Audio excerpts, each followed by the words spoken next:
सो है गाइस, यहाँ पे मैं बता दूं कि आपको ये एक भी कंपनी की हमारे पास एक इलेक्ट्रिक स्कूटी आई है और यहाँ पे मैं आपको इसका फ्लैशर दिखाने जा रहा हूँ, जो कि आपको शायद नहीं देखे होंगे। अक्सर आप इस तरीके का फ्लैशर देखे होंगे, ठीक है, स्कूटी में, रिक्शे में या फिर और भी कुछ चीज़ों में 2 पिन का या फिर 3 पिन का, ठीक है, यही 2 मॉडल देखे होंगे। लेकिन मैं इसमें एक ऐसा अलग तरीके का इसमें एक फ्लैशर लगा है, जो कि यहाँ पे मैं दिखा दूँ। ये है वो फ्लैशर, ठीक है, ये 3 पिन का ये फ्लैशर है और इसी से इंडिकेटर प्रेजेंट टाइम में चल रहा है। लेकिन इससे क्या होगा कि इसमें बज़र का सिस्टम नहीं है। कस्टमर का कहना था कि भाई इंडिकेटर जले तो टी टी की आवाज़ करे, यानी कि फ्लैशर हमारा बीप करे, साउंड करना चाहिए इसमें, ठीक है। तो उसके लिए मैं आपको यहाँ पे दिखा दे रहा हूँ। एक बार चाबी मैं चालू करता हूँ, चाबी चालू हो गई और यहाँ पे इंडिकेटर मैं इसका जला रहा हूँ, ठीक है।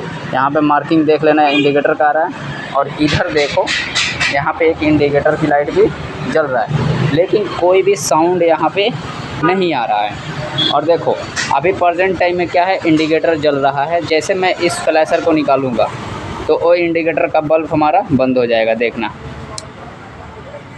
यानी कि यही फ्लैशर हमारा चला रहा था। एक हाथ से निकल भी नहीं रहा है।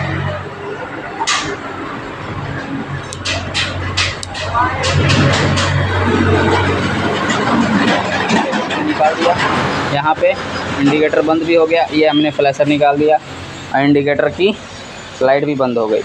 अब मैं इसे तुरंत जैसे लगाऊंगा तो ये देखना, ये इंडिकेटर की लाइट यहाँ पे जलना भी शुरू हो जाएगा, ठीक है। मैं इसे लगा रहा हूँ, बस अब देखते चलो। देखो लगा दिया, इंडिकेटर की यहाँ पे लाइट जलना शुरू हो गया और इधर इंडिकेटर भी हमारा जल रहा है, ठीक है। लेकिन हमें इसमें कस्टमर का कहना है कि भाई हमारा टी टी की आवाज़ आए, बज़र पॉइंट इसका बजना चाहिए जब भी हमारा इंडिकेटर जले, ठीक है। तो उस चीज़ को हम लोग अब क्या करेंगे, इसमें ये फ्लैशर को हटा करके, इस फ्लैशर को हटा करके अब हम क्या करेंगे, ये वाला फ्लैशर डालेंगे, जो कि यहाँ पे बज़र पॉइंट का भी सिस्टम इसमें होता है, ठीक है। तो बने रहिए लाइन पे, मैं इसको बदल करके लगा करके आपको दिखाता हूँ कि कैसे लगाना भी है, ठीक है। सबसे पहले हमें क्या करना है, इसमें से मैं जो निकालता हूँ, ये मैंने निकाल दिया।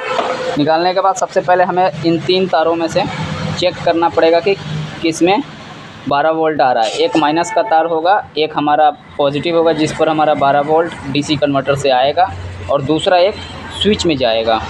तो इन तीनों में से पहले देखना कि 12 वोल्ट किस में आ रहा है। जिसमें आएगा 12 वोल्ट तो सबसे पहले इसके बी वाले पॉइंट में जाएगा। यहाँ पे बी, एल और ई लिखा है।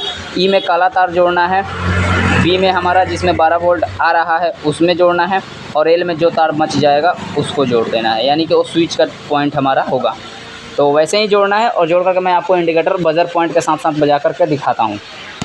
तो गाइस फ़िलहाल मैं आपको यहाँ पे दिखा दूँ कि मैंने ये वाला फ्लैशर को हटा करके, ठीक है, यहाँ पे मैंने एक दूसरा फ्लैशर डाला है, जो कि मैंने कहा था ना वॉइस के लिए। तो यहाँ पे मैंने एक होल्डर लगाया है, होल्डर के साथ मैंने एक कपलर लगा करके उसको तार को यहाँ पे कनेक्ट किया हूँ, ठीक है।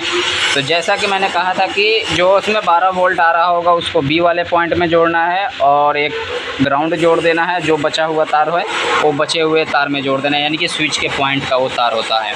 यहाँ पे मैं इंडिकेटर को अब जला करके दिखा रहा हूँ कि बज़र पॉइंट के साथ साथ हमारा ये इंडिकेटर जल रहा है या नहीं जल रहा।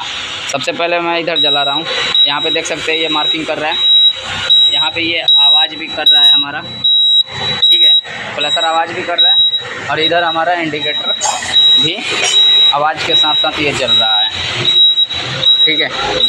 तो बस अब उधर की हम एक बार इंडिकेटर को जला कर दिखा दें आपको। तो ये देख सकते हो अब उधर की इंडिकेटर जल रहा है। यहाँ मार्किंग इसका स्विच का थोड़ा प्रॉब्लम है, देखो यहाँ पे मार्किंग आ गया और इंडिकेटर भी हमारा जल रहा है। इधर देख सकते हो लाइट इसका, ठीक है, और बज़र पॉइंट भी बज रहा है, यानी कि हमारा ये फ्लैशर के जगह पे आप इस फ्लैशर को भी लगा सकते हो, इसमें कोई बड़ी बात नहीं है, ठीक है। वो भी 12 वोल्ट पे चलने वाला होता है, ये भी 12 वोल्ट पे ही चल रहा है। तो बस इतना ही चीज़ें आपको बताना